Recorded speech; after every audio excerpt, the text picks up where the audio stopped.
So, I got early to my pickup spot to pick up my kid from school and thought, I got about 5 minutes. Let's start this, shall we? First things first, I will say allegedly. Allegedly. Everything I'm going to tell you is allegedly, because while I have proof, they don't know what I have. So I will say allegedly. I'll try to use a chronological timeline from the time that he died and what I found out going forward. Trigger warning, this is not good. And those who are involved, yeah, this is gonna sting. The first point of order was that my sister was the one who found my father. And he had been gone for a while. See, my sister talked to him on the Monday before he passed, and I looked at his Facebook profile because my dad was an absolute Facebook lover. Like, everything he reposted was about like dogs and political, and he did it several times a day because he had a stroke. He was pretty much confined to a chair. And that's what brings me to my first point of allegedly. So my sister was the one who found my father in the bathroom, and he had been passed for a while. Some reports say up to 12 hours or even a little bit longer. Problem is, where was his caregiver? Where was his caregiver? You know, the one that has the apartment in the basement that she built for herself. While my dad lived in his bedroom that was trashed out and never cleaned. Here's the question that I have. Allegedly, because this is what I've been told and what I've been shown, among other things. My father was never without his phone.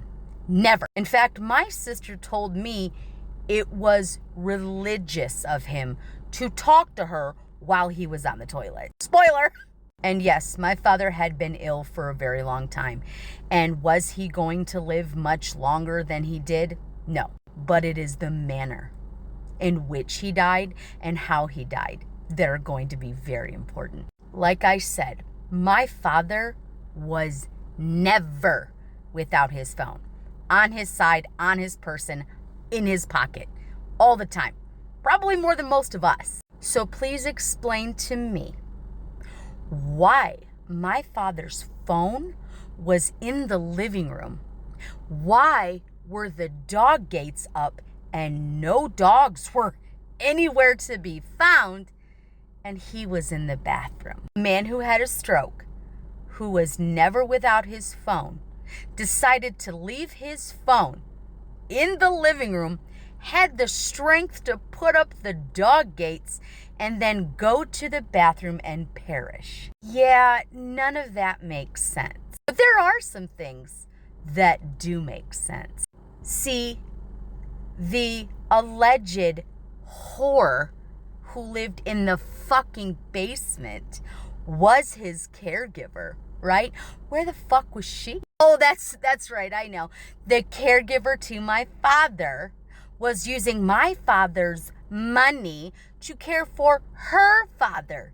And spoiler, she was not there either. She was using money to pay for a caregiver with my dad's money. She wasn't taking care of my dad nor her father. And I found that out at the funeral.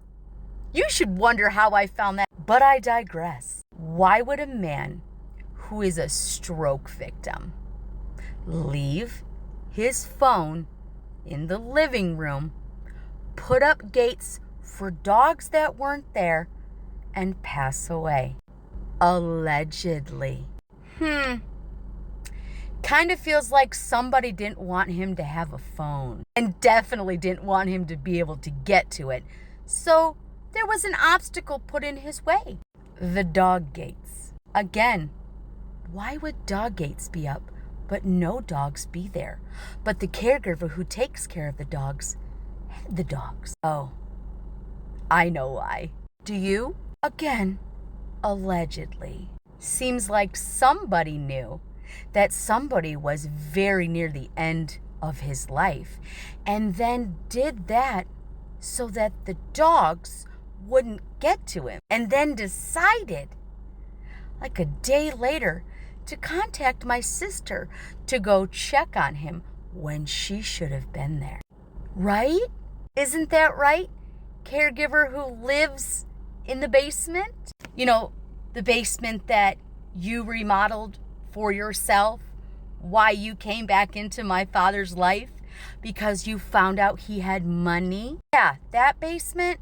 But not next to the one where Grow House is. I mean, allegedly. I wonder if the neighbors have any footage, of the last time somebody came and went from the house.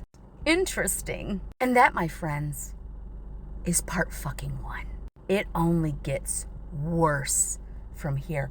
That was mild. Buckle up, fam.